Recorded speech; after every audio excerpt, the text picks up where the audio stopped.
Howdy folks, this is Manic Mark, real fake outsider artist coming to you from the bunker system located underneath the Art Villa, found somewhere in the jungles of the Midwest. And today I'm coming to you with a brand new art project.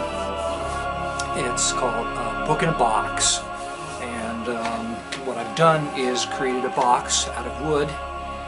Here's the box. I've used some vintage metal pieces on it and made little feet,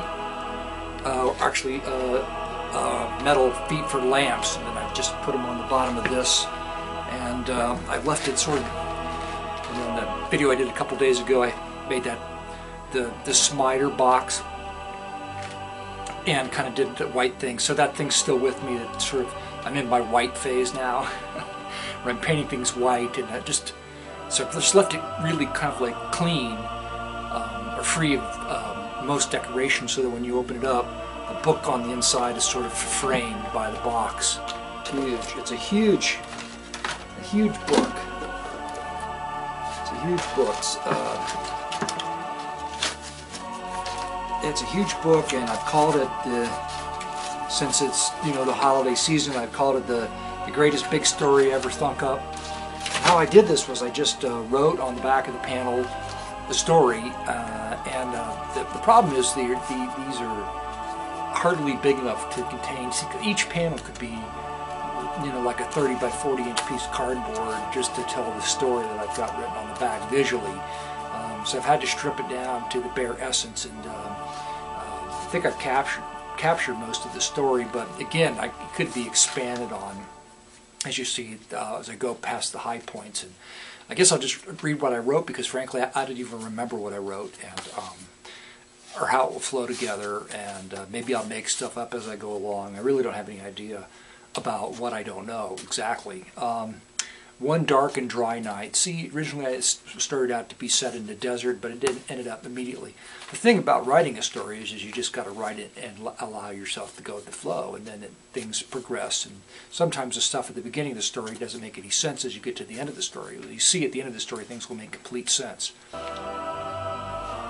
So one dark and dry night, Mary got a bad feeling that she was bearing. You might want to get yourself a glass of brandy or something, just start a fire. It's just going to be like a fireside story, sort of, nice quiet story for Manic Mark. Got a bad feeling. She was bearing a loaf of bread in the old bread basket. If you get my drift, This was horrible, because Mary refused to get naked with her old man, and because Planned Parenthood was closed, seeing as how it was the weekend and all. What to do? What a fix Mary was in. So there's Mary, and she's got a Pillsbury Doughboy in the bread basket, and she's yelling at her husband Joe. So that's panel one. That's how the story opens up, and the other major character in the book is Joe. And Joe's an illegal roofer. He doesn't have a degree in roofing, so he's not supposed to be roofing. Apparently he's not only illegally roofing roofs, but he's doing it illegally because he's not in the country legal-like. So I'm going to cut all that out. I have no idea. How is he going to pay? See, the thing of it is, this sets it up. He's in the country illegally, so therefore he's an illegal roofer. And because of that, he's not being paid very well. He wonders how he's going to pay for this abortion, when Planned Parenthood opens on Monday, and or how is he going to support the baby. He thinks about killing himself with his roofing hammer, and roofing hammers are pretty deadly. I didn't know if you knew that. So he hits himself in the head. It just grazes his head. He doesn't actually die from it. And he decides to get drunk, and then eventually, because I like my stories to be upbeat and happy, he decides to take responsibility for the damn kid. I should probably rewrite this whole panel. It's full of woe and misery, and I don't really think it works. But we'll just go to the next one. So what happens in the next panel is that Mary and Joe borrow a truck from a cousin and decide to drive into a black hole, which suddenly appears before them. And this happens, and there's a reason for that. I'll get to it. Joe's drunk. He doesn't give a damn. So what could be worse, living in the country that don't care that they can't afford cable TV or pay their credit card bill. Why doesn't the government take care of them? That's what he's asking right here. So and she's saying, don't do it, Joe. She doesn't want to go into the black hole. And why? I don't know. I don't know. It seemed like maybe they just couldn't even avoid it. I'm not going to cut all that out, too. That makes absolutely no sense whatsoever. I'm sorry. This book is starting to make absolutely no sense. I probably should have gone back through and proofread it. So what did I write in this panel? I have even no idea. Mary and Joe appear in the Hadron Collider beneath the Franco-Swiss border near Geneva, Switzerland. So apparently they enter the black hole and they end up at the Hadron Collider in Switzerland. And the rocket scientist considers the event, so he momentarily says, oh, well, somebody appeared through this black hole that we created in our super collider here in Switzerland.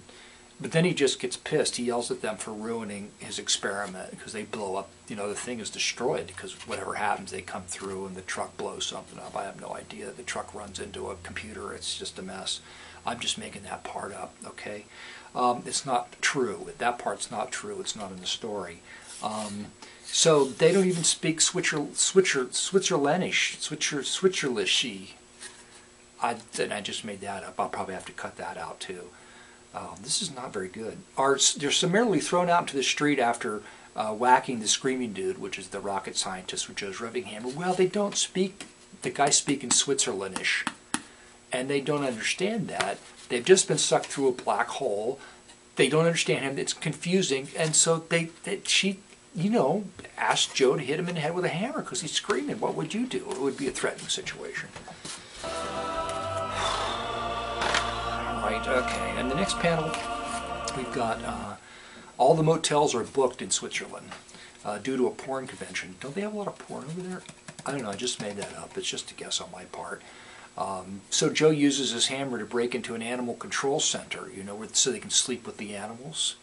Because there's no space for them anywhere. There's no lodgings to be had anywhere in Switzerland. So they're going to sleep with wild dogs in this animal control center, but the wild dogs bite them. And so Joe tries to fend the wild dogs off with his roofing hammer. Okay, there you go.